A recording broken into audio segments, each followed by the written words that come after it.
Bago sila umuwi ay niyaya niya munang mag-shopping si Juliana nang maisusuot sa party nito bukas. No need babe, it's just a simple party. Marami akong damit sa bahay.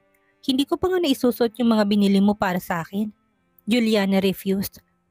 But I want you to be the most beautiful woman on your party. Hindi na nakipagdiskusyon si Juliana. Total ay wala naman siyang panalo kay Kevin.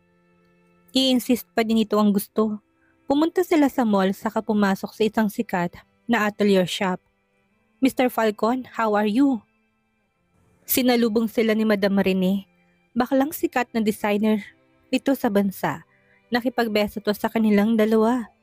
Oh Miss Juliana, I am honored to design a dress for you. Kinikilig na sabi nito. We are fine Madam Rene. Tapos na ba ang pinagawa ko sa'yo? Tanong ni Kevin. Of course, ikaw pa ba? Naguguluhan si Juliana sa usapan ni Kevin at Madam Rene. Hindi siya makarelate. Glenda, can you bring her the box na nasa office ko? Utos ni Madam Rene sa assistant. Maya-maya ay dumating na ang assistant ni Madam Rene na may dalang malaking box.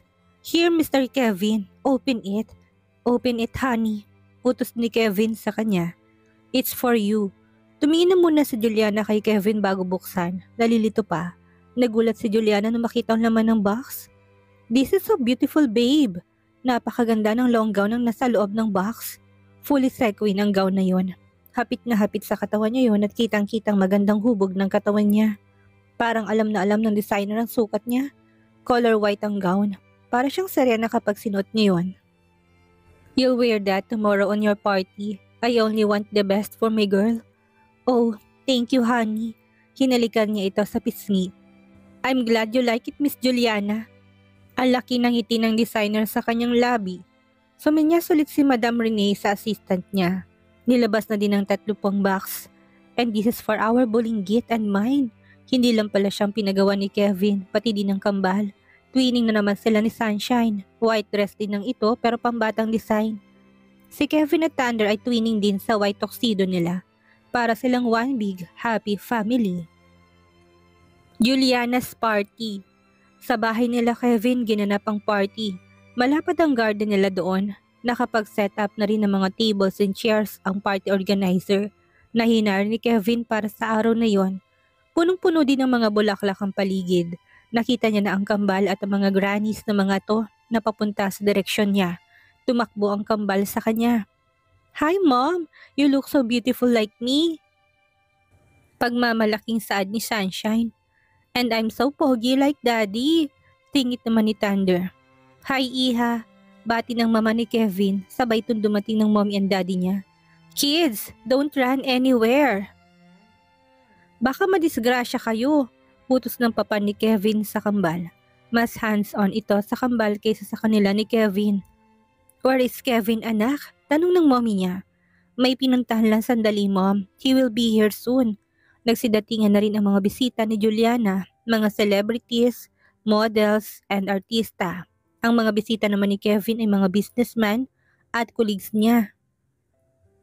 Dumating din sina Cindy at Leno na tila may pinag-aawayan na naman. Bakit lagi na lang nag-aaway ang dalawang ito kapag may party? Napangiti siya sa naalala. Si Jack at Michelle ay dumating na din. Hey sis, congrats on your baby ha? Bati niya kay Michelle, sabay beso. Buntis na si Michelle sa first child nila ni Jack. Pogs, buti nakabuo ka. Hindi ka pala talaga baog. Baling niya kay Jack. Anong baog? Tatalunin namin kayo ni Kevin. Triplets yung anak namin. Biro ni Jack sa kanya. Siniko naman ni Michelle si Jack. Hindi ko kaya yun love. E di kapag labas na first baby, gawa tayo ulit. 3 years. Sunod-sunod. Okay ba yun love? Nakangising sabi ni Jack sa asawa. Grabe ka naman. Anong akala mo sa akin baboy? Tila naiinis na sabi ni Michelle. Nagtawanan silang lahat. Nakita niya papunta na si Kevin sa grupo nila. You look like a groom in your suit man. Pangangantsaw ni Jack kay Kevin. Binalingan niya si Jack at binigyan ng masamang tingin. Mukhang sisirain pa ng loko ang plano niya. Hi babe. Bati ni Kevin kay Juliana na makalapit na sa dalaga saka to hinalikan sa pisngi. You look so gorgeous in that dress. I want to fuck you right here, right now. Bulong nito sa kanya.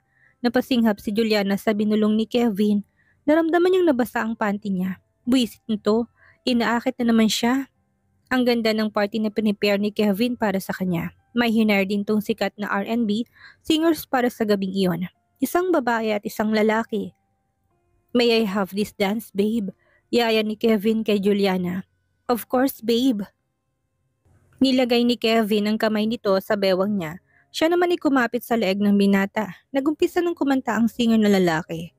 Ay, ang ganda naman ng song. That's my favorite, babe. Kinikilig na sabi ni Juliana. Sinabayan pa niya ang pagkanta ng singer. Napangiti naman si Kevin. Babe, will you marry me?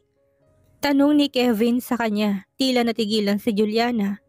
What is happening? I swear that I will mean it. Elsie, will you marry me? Lumuhod si Kevin at kinuha ang isang maliit na box sa loob ng box nito. I said, will you marry me, Juliana Jones? Naluluhan na si Juliana. Hindi niya alam ang sasabihin. Nasa kanilang atensyon ng mga tao. Doon niya lang nalaman na sila lang palas ni Kevin ang sumasayaw. Bakit ganun? Kanina maraming tao sumasayaw ah. Saan napuntang mga yun? Lahat ng bisita'y nag-aabang na sagot niya. Say yes, mom. Huwag mo nang pahirapan si dad. Sigaw yun ng mahaderang si Sunshine. Yes babe. I will marry you. Tuloy ng singer ang pagkanta. Saka ang hiyawan ng mga bisita. Naluha si Kevin. Tumayo sa pagkakaluhod saka isinuot ang singsing kay Juliana. Hinalikan ito ng punong-puno ng pagmamahal. I love you babe. Bulong ni Kevin sa kanya. I love you too babe. Sagot naman ni Juliana. Lumapit ang mga pamilya at kaibigan nila sa kanila at kinongratulate sa. Isa din sa lumapit sa kanila at si Angela, medyo lasing na din ito. Hey Pogi, congratulations! Lumapit to kay Kevin sa kainangkla ang kamay sa leg ng binata at hinalikan ito sa lips. Nagulat ang lahat na nandoon, pati si Kevin na hindi nakagalaw sa ginawa ni Angela. Si Juliana ay nabigla din sa pangyayari, hindi nakahuma sa kinatatayuan. What are you doing, bitch? Sumisigaw na tinulak ni Cindy si Angela. Natumba ito sa damuhan. Ow, what have I done? Oh, sorry Juliana and Kevin. I didn't not mean to ruin your party. I just want to congratulate you lang sana. Napahawak sa ulo niya sa kanagkunwaring hinimatay. Baka lasing lang si Angela anak, huwag mo nabigyan ng kahulugan yun. Ang importante ikakasal na kayo ni Kevin. Mahabang explanation ng papa ni Kevin. Nakita kasi nitong nag-ibang mukha niya. Parang ito pa atang takot nung matras siya sa kasal nila ni Kevin. Okay tito, naintindihan ko po si Angela. Lasing lang po siya. Tinulungan si Angela ng parents niya na makatayo sa pagkakabagsak. Kumpadre, pasensya ka na kay Angela, lasing lang siya. Hindi kasi siya mahilig uminom kaya nalasing agad. Paliwanag ng papa ni Angela. Kevin, Juliana, pasensya na kayo. Tumango lang si Kevin at Juliana. Saka umalis na din sina Angela at ang parents nito. Muling nagkumanta ang singer na parang walang nangyari. Nagsipagbalikan na rin ang mga bisita sa kanilang table. Pero si Juliana ay wala nang gana. Babe, wag mo nang isipin yun. Angela is nothing. Ikaw ang mahal ko. Pero matagal na siyang may gusto sa'yo. Yes, pero hindi ko siya gusto. Alam mo naman na ikaw lang ang tanging babae na minahal ko, hindi ba? Saka lasing yun babe. Bukas hindi na yun maalalang ginawa niya. Mahabang paliwanag ni Kevin. Please babe, don't ruin our party. Hinimas ni Kevin ang legs niya, nadama niyang init ng palad nito sa balat niya. I will make it up to you later. I will eat you alive. Nakangising sabi nito. Natawa na siya. Alam na alam talaga nitong kahinaan niya. Sa bagay bakit ba naman niya paparusahan ng binata kung wala naman tong ginagawang masama sa kanya. Pinagsawalang bahala niya na lang si Angela at nag-enjoy sa party. Natapos na ang party ng masaya, maliban sa eksena ni Angela kanina, nagsiuwian na rin ang mga bisita. Nakatulog na din ang kambal. Hinatid na sila sa kanya-kanyang kwarto, naiwan ng parents ni Kevin. Si Lennon at Cindy, napansin niyang hindi pa din nagpapansin ng si Cindy at Lennon. Lagi namang nagbabangayan ang mga yan, mukhang si Lennon ang may toyo ngayon. Congratulations mga anak, pagbalik mo galing Paris iha ay asikasuhin na natin agad ang kasal ninyo. Natutuwang sabi ni Papa ni Kevin. Dad, pwede ba kami muna ni Cindy magpakasal? Ang tagal pa ni Ate Juliana sa Paris. Tapos kapag nagkasal na sila maghihintay pa kami ulit ng after 1 year. Bago ikasal dahil sukob. Maawa ka naman sa akin dad. Jack and Michelle is already having a baby. Kami ni Cindy mag-umpisa pa lang ng pamilya namin. Lennon is right, Dad. Total hindi pa naman pwede si Juliana magpakasal, ay sila na muna ni Cindy. Pagsang-ayon ni Kevin. Oh no, tita. Tito, hindi pa ako ready. Eksaheradang sabi ni Cindy.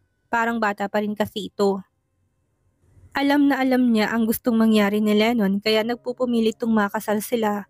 Gusto niya kasing maging virgin bride kaya wala pang nangyayari sa kanilang dalawa kahit pa matagal na ang relasyon nila. Naawa din naman siya kay Lennon pero takot kasi siya baka hindi pa siya ready na maging asawa at nanay. Tinupo na siya ng masamang tingin ni Lennon. Yumuko na lang siya. Itong inaalburuto ni Lennon ngayon, inggit na ito sa mga kaibigan nila na may pamilya na. Lalo nang nalaman nila na buntis si Michelle sa asawa ni Jack. Cindy Iha, what can you say?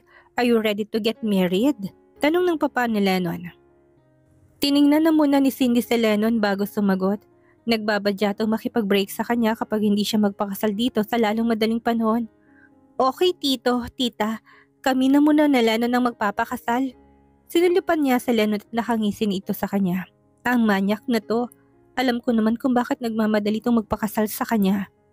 Okay Iha, bukas na bukas din ipag-usapan namin ng papa at mama mo ang tungkol sa kasal niyong dalawa ni Lennon. Nilapitan ni Lennon si Cindy at binulungan. Wala ka nang kawala, my virgin bride. Be ready. I'll make your pussy swell on our first night until you can't stand. Biglang gumawa si Cindy, umiyak na parang bata. What happened Iha? Nag-aalalang tanong ng mama ni Kevin. Wala po, humihikbing sagot niya. Alam nga namang sabihin niya dito ang banta ni Lennon sa kanya. It's okay mom. Happy lang po si Cindy and she can't wait on our wedding day. Natatawang sabi ni Lennon. Muli namang gumawa si Cindy. Nagpaalam ng umuwi ang mga matatanda para makapagpahinga na daw sina Kevin at Juliana. Kanina pa nga gustong ipagtabuyan ni Kevin ang mga magulang. May plano kasi siyang gawin kay Juliana. Lagot na naman mamaya to sa kanya. Pagkaalis ng mga matanda ay pumasok na silang dalawa sa kwarto ni Kevin. Hey wifey, are you ready? Ready for what? I promised you earlier, right? I will eat you alive. Manyak, nilapitan siya ni Kevin hanggang sa wala ng pagitan sa mga katawan nila. Siniilis siya nito ng halik. Napakapit si Juliana sa leeg ng binata. Kevin, nagulat siya nang biglang umangat ang katawan niya. Binubuhat na siya nito papasok sa shower room. Lumayo ng bahagya ang binata para i-on ang shower sa kapinaliguan si Juliana. Punuin natin ng memory ang natitirang pamamalagi mo dito sa Pilipinas, babe. Sambit ni Kevin habang sinasabon ang katawan ni Juliana. Nagpakaligaya sila buong magdamag. Kung hindi lang siya umiinom ng contraceptive ay malamang mabubuntis ulit siya sa dami ng diniposito ni Kevin sa loob niya. Punong-puno na yon. Samantala, good job anak, sabi ng papa ni Angela sa kanya. Nasa sakyan na sila pauwi dahil kunwari nahihiya sila sa ginawa ni Angela. Pwede na ba akong artista, dad? Palabas lang palang lahat kanina. Kailangan mong makuha si Kevin, by hook or by crook. Papalubog ng negosyo natin. Kailangan natin ng mga falcon para iangat ang pangalan natin sa business world. Lubog tayo sa utang ngayon. Kung hindi ka ba naman nalulung sa kasino't pambababae mo, Victor, baka maayos pa pamuhay natin ngayon. Sabat ng mama ni Angela. Shut up, Vivian. Kung hindi ka ba naman puro waldas ng waldas ay baka may pera pa tayo ngayon. Tumahimik na lang ang mama niya. Tinawagan siya ng papa niya sa New York last month. Anak, umuwi ka na dito sa Pilipinas. Total naman wala namang nangyayaring maganda sa'yo dyan sa New York. Hindi ka pa rin nakakakuha ng contract sa mga modeling company. But dad, ano naman nagagawin ko dyan sa Pilipinas? Nakakahiya kapag umuwi ako. Baka sabihin ng mga kaibigan ko na I'm a loser. Ang hindi alam ng ibang lahat ay nagtatrabaho siya bilang waitress doon para mabuhay. Kahit sinong-sinong agent nang gumamit ng katawan niya. Mabigil lang siya ng trabaho as a model pero wala pa din. Pokpok na siya sa New York. Umuwi ka at trabahuhin mo kung paano mapaibig si Kevin. Siya lang ang makakatulong sa ating pamilya sa pagkakalubog sa utang. What about Cindy, dad? Fiancé siya ni Kevin, hindi ba? No, si Cindy at Lennon ang nagkatuluyan. Single si Kevin. Oh really? Okay, I will go home as soon as possible. Matagal ko na rin gusto si Kevin. Masyadong bantay sarado lang siya kay Cindy. Nung umuwi lang siya nang nalaman niya ang tungkol kay Juliana, hindi naman kasi binalita sa media ang relasyon nila at may anak na pala sila. Samantalahin mong pagkakataon na wala si Juliana dito. Aalis na siya in 2 days for Paris. Gawan mo ng paraan na makasal ka kay Kevin. Yes, Daddy. Pagsasang-ayon ni Angela. Araw na ng alis ni Juliana, nag-iiyakan ng kambal. We're gonna miss you, Mommy. Don't cry, baby. Nandito naman si Daddy and Grannies na magbabantay sa inyo. Then Daddy promised na bibisitahin niyo ako sa Paris, right? Yes, Mom. Take care of yourself, Mom, ha? Humihikbing sabi ni Sunshine. Don't worry, kids. Nandun naman si Tita Ninang Ani. And Boss Diana, right? Okay, Mom. Niyakap siya ng kambal sa kabinalingan naman ang malungkot na si Kevin. Take care our twins, babe, ha? Visit me in Paris if you have time. I love you. Buong puso niyang sambit kay Kevin. I love you more, babe. I'm gonna miss you. Hinima sa mga pisngi niya, saka siya nito sinil ng halikat niyakap ng mahigpit. Hindi pa sana siya titigilan ito kung hindi lang tumawag ng last call ang eroplanong sasakyan niya. Muling hinalikan ng kambal at si Kevin saka tumalikod na. Pasimpleng pinunasan niya mga mata. Ayaw niyang makita ang kambal na umiiyak siya. Baka hindi siya makaalis. First time niyang mawalay sa kambal. Tapusin niya lang ang kontrata sa Paris saka babalik ng Pilipinas para kay Kevin at sa mga anak nila. Nang makaalis na si Juliana patungong Paris ay si Lennon at Cindy naman. Ang inisikaso ng mga magulang nila, bumisita ang pamilya ni Lennon sa bahay ni na Cindy para mamanhikan. Kasama din ang kambal at si Lennon. Hi Mommy and Daddy of Tita Cindy. Mano po? Bati ni Sunshine at Tandra sa magulang ni Cindy at nagmanong kambal. Ang cute naman itong mga apo mo, kumpadre. Parang gusto ko na rin ng ganung apo, Cindy at Lennon. Yes, kumpadre. Aliw na aliw ako dito sa mga apo ko. Kaya feeling ko ay bumabata ako. Kaya kami naparito, kumpadre, dahil gusto na nitong sa Lennon ko na pakasalan ng dalaga mo. Maybe it's time na ipakasal na natin sila para lumagay na rin sila sa tahimik. At magkaroon na rin kayo ng ganito ka-cute na mga apo, kumpadre. Mahabang linya ng papa ni Lennon. Gusto ko yan, kumpadre, para makagawa na sila ng madaming tagapagmana. Kailan ba ang plano niyong pagpapakasal, iha? Tanong ng daddy ni Cindy. Sa kanya, in 6 months time, Dad. No, I want next month, love. Singit ni Lennon. Tinapunan siya ng masakit na tingin ni Cindy. Masyado namang maaga, Lennon. Baka magahol tayo sa oras niyan. Bakit ba kayo nagmamadali? Hindi ka naman siguro buntis, Cindy, no? Nagulat siya sa tanong ng mommy niya. Hindi po, ma'am, pasigaw niyang sagot. Namula tuloy siya. Okay, tito, 2 months po, sabat ni Lennon. Para silang nagbibiding. Sige, pwede na rin ang 2 months. Aayusin natin kaagad ng mga details ng kasal niyo. Pangisi-ngisi lang si Lennon na nakatingin kay Cindy. Tinapunan siya ng matalim na tingin. Ang Cindy na madaldal ay nagiging tahimik ngayon. Labag sa loob niyang magpakasal. Hindi pa talaga siya ready. Excuse me, Dad. May kukunin lang ako sa room ko. Paalam ni Cindy. Gusto niya mag-walk out pero nahihiya siya sa magulang ni Lennon. Tumayo siya nang pumunta ang room niya para makahinga ng kaunti. Hindi talaga siya tinitigilan ni Lennon. Gustong-gusto nitong makasal sila. Feeling niya ay natalo siya ni Lennon kaya nagyayapos ang damdamin niya.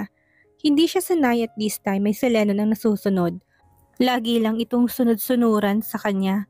Hindi niya alam may sinundan pala siya ni Lennon. Isasara niya na sana ang pinto nang pinigilan ito ng binata. Pumasok din ito sa kwarto niya saka sinara. Not too fast, love. Nagulat si Cindy. Bakit nandito ka? Hindi mo ba ako tatantanan? Gusto ko ngang makalayo doon tapos sinundan mo pa ako. Galit na sabi ni Cindy. Nawawala na siya ng pasensya. Wala lang, gusto ko lang makasama lagi ang magiging asawa ko. Are you excited, love? Ipon na itong nasa puson ko. Ilalabas ko lahat ito sa'yo. Dini-dirty talk na naman siya nito. Tila pinapa-excite. Yan lagi ang style ni Lennon sa kanya para bumigay siya. Gusto mo umpisahan na natin ngayon, love? Total naman ay ikakasal na tayo. Mapupungay ang mga mata nito na nakatitig sa kanya. Lumapit si Lennon sa kanya. Napatras siya hanggang sa napaupo siya sa kama. Ano ka ba? Galit-galitan niyang sabi kay Lennon. Pero ang totoo ay natatakot siya. Ayaw niya magkaroon sila ng ganitong sitwasyon ni Lennon. Yung silang dalawa lang, lagi kasi siya nitong inaakit. Baka hindi niya nakayanin at bibigay na siya. Bakit ba pag tayo-tayo lang, takot ka sa akin? Hindi naman kakainin ah. Gusto mo ba kainin kita, love? Hinawakan siya sa balikat nito saka bumaba yun. Hinimas-himas ang braso niya. Pinasok ang kamay nito sa loob ng blouse niya saka hinimas-himas doon ang dalawang bundok niya. Napaungol siya. Konting-kunti na lang ay bibigay na siya. Lennon, please. Please, what love? Please stop. Napatigil si Lennon sa paghima sa dibdib niya. Biglang tumikim saka kinuha ang kamay sa loob ng blouse niya. Nagibang mukha nito. Okay love, if that's what you want. I'll respect you. Sorry kung naging harsh ako. I just love you so much that I don't want to lose you. Kailan ka ba ready? In 2 months, ikakasal na tayo. Hindi rin ako ready na magpakasal. Nagulat si Lennon sa revelation niya. Tumayo ito at lumayo sa kanya. Hanggang kailan ba ako maghihintay sa'yo, Cindy? Lahat ng babae iniwasan ko para sa'yo. Lahat ng gawain ko noong single ako tinigil ko at binago ko para sa'yo. Dahil ayaw ko magalit ka sa akin. Pero ikaw, wala kang ginawa para sa akin. Ako lahat ang gumagawa para sa'yo. Ako lagi nag-e-effort para sa'yo. Biglang nalungkot si Lennon. Sana man lang makita kong effort mo para sa relasyon nating ito. Humugot ng malalim na hininga si Lennon. Since napipilitan ka lang na magpakasal sa akin, might as well wag na nating ituloy. Masakit yung para sa akin na ako lang ang may gustong magpakasal sa'yo. Ayoko maging miserable ka at sisihin mo lang ako dahil pinilit kitang magpakasal sa akin. Let's cool off na muna and give each other space. Maybe you don't love me that much para magpakasal sa akin. Naluluhang sabi ni Lennon. Don't worry, ako nang bahalang magsabi kina mommy at daddy sa labas na hindi matutuloy ang kasal natin. Bye, Cindy. Nagpunas na muna ng luha si Lennon saka umalis. Natameme si Cindy, walang lumabas na salita sa bibig niya. Nakatingin pa rin siya sa pinto kung saan lumabas si Lennon. Wala na ito doon. First time niya nakitang umiyak si Lennon. Hindi siya sanay, lagi kasi itong masiyahin. Hindi niya akalain na susukuan siya ni Lennon. Sa tagal ng relasyon nila ay siya lagi ang nasusunod. Tama nga naman ito, wala siyang ginawa para sa relasyon nila. Nang mahimasmasan ay tumakbo siya pababa. Ma, pa, saan na si Lennon? Tanong niya sa matanda na parang natulala din. Umalis na siya, iha. What happened? Tanong ng mama ni Lennon. Hindi siya nakagalaw sa kinatatayuan. Wala na si Lennon, iniwan na siya ni Lennon. Iha, what happened? Bakit sinabi ni Lennon na hindi na matutuloy ang kasal niyo? Tanong naman ng mama niya. He said that, ma? Yes, kaya nga tinatanong ka namin kung anong nangyari. I'll explain later, ma. Tawagan ko muna si Lennon. Iniwan niyang matanda sa umakyat ng room at kinuha ang phone niya. Dinayal ang number ng nobyo. Nagri-ring lang yon pero hindi sinasagot ni Lennon. Answer, Lennon. Please, please. Natapos lang ang ring pero hindi pa rin ito sinasagot. Pumunta siya kay Kevin. Kuya, can you help me? I need to talk to Lennon. Hindi niya sinasagot ang tawag ko. Give him time, Cindy. Bukas mo na lang siya kausapin. Alam mo naman yun, matigas din ang ulo. Magpalamig na muna kayo ng ulo. Okay, kuya. Labag man sa loob niya pero tama din ito. Kaya lagi sila nila nung nag-aaway dahil pareha silang childish. Dumiretso si Lennon sa bahay nila sa Batangas. Alam niyang hanapin siya ng lahat. Ayaw niya na munang makipag-usap kahit na kanino. Ayaw niya mag-explain. Lulunurin niya ang puso't isip niya sa kalungkutan. Matagal na sila ni Cindy pero hindi pa rin ito handa na magpakasal sa kanya. Ang gusto niya lang naman ay maging kanya ito ng lubusan. Masama ba yun? Doon din naman sila pupunta. Unless hindi talaga siya mahal ni Cindy. Masakit na masakit ang puso niya. Halos hindi niya na makitang daanan sa labo ng mata niya. Dulot ng mga luha na ayaw magsitigil na lumabas sa mga mata niya. Ang bilis-bilis ng pagpapatakbo niya ng kotse. Nagulat din siya sa ginawa niya. Bakit siya nakipag-break kay Cindy? Bakit niya sinabi yon? Paano kung makapag-isip-isip ng dalaga na hindi talaga siya mahal nito? Paano na siya? Muli na namang tumulo ang luha niya. Nakita niyang nag-ring ang phone niya, si Cindy yon. Gusto niyang sagutin, sabihin na it's a prank lang ang sinabi niya. Na hindi niya talaga gustong makipag-break. Hindi, huwag mo sagutin. Hayaan mo siya, isipin mo naman ang sarili mo, Lennon. Huwag puro si Cindy. Kaya ka pinagwawalang bahala kasi palagi kang nandyan para sa kanya. Nasanay na siya sa presensya mo. This time, isipin mo sarili mo. Nasaan ang pride mo? Ayaw nga niya magpakasal sa'yo, hindi ba? Ipagduduldulan mo pa rin ang sarili mo? Nababaliw na ata siya. Pinapagalitan na siya ng sarili niya. Napapaano siyang bigla na may asong tumakbo at muntik niyang masagasaan. Nahimasmasyan siya nung umalog ang utak niya. Shit, mamamatay pa ata siya nang wala sa oras. Pinunasan ng mata at nag-drive ulit ng mabagal. Bukas na bukas ay lilipad siya patungong Hong Kong. Hindi na muna siya magpapakita sa lahat, kasama na doon si Cindy. Kinaumagahan tinawagan ni Cindy sa Lennon. Unattended ang phone nito. Saka naman tinawagan ng phone ni Kevin. Hello kuya, hindi ko matawagan sa Lennon. Where is he? I need to talk to him. Easy Cindy, I don't know where he is. Wala siya sa bahay nung umuwi kami kagabi. Ako nang tatawag sa kanya. Tatawagan kita kapag nakausap ko na siya. Yes, kuya, please. Ano bang nangyari sa inyo ni Lennon? Hindi kita natanong kagabi dahil sa bilis ng pangyayari. Hindi na rin namin nakausap si Lennon. Tanong ni Kevin sa kanya. He broke up with me last night. Sabi niya kasi napipilitan lang daw ako na magpakasal sa kanya. Is it true na napipilitan ka lang? Kasi I understand Lennon kung makipag-break siya sa'yo. You're not helping kuya. You know naman I love Lennon. It's just that natatakot pa ako sa mga responsibilities. I don't know kung kaya ko maging asawa at maging nanay. Tama nga naman ito, masyado kasi ito naging spoiled. Binibigay lahat ang gusto kaya walang sense of responsibility. Parang bata pa din ito kahit 25 years old na. Mabuti na lang ay mabait ito kahit spoiled. I will call Lennon. Ako nang bahala sa kanya. Don't worry too much. Okay kuya, thanks. Walang nakakaalam na nasa Hong Kong na si Lennon sa mga oras na yon. Pinatay niya ang phone para walang makakatawag sa kanya. Magpapalamig na muna siya doon. Naalaala niyang kaibigan niyang si Susa. Classmate niya noong high school. Matagal na nag-offer sa kanya ng business partnership, isang jewelry business. Might as well makipag-meeting siya dito para malibang naman siya kahit papaano at hindi maisip ang pagkabigo niya sa pag-ibig. He dialed Jesus's number. Hey gorgeous! Hey Lennon, what a surprise! Hindi ka yata busy sa girlfriend mo at naisipan mo kong tawagan. Imbis na malibang ay nalungkot na naman nang marinig ang pangalan ng dating nobya. We broke up last night. Nandito ako ngayon sa Hong Kong. Oh really? Why did you broke up? I don't want to talk about it. Nandito nga ako para makalimot eh. Oh, sorry. Okay, bakit ka napatawag? I remember your offer about partnership in jewelry business. It is still open?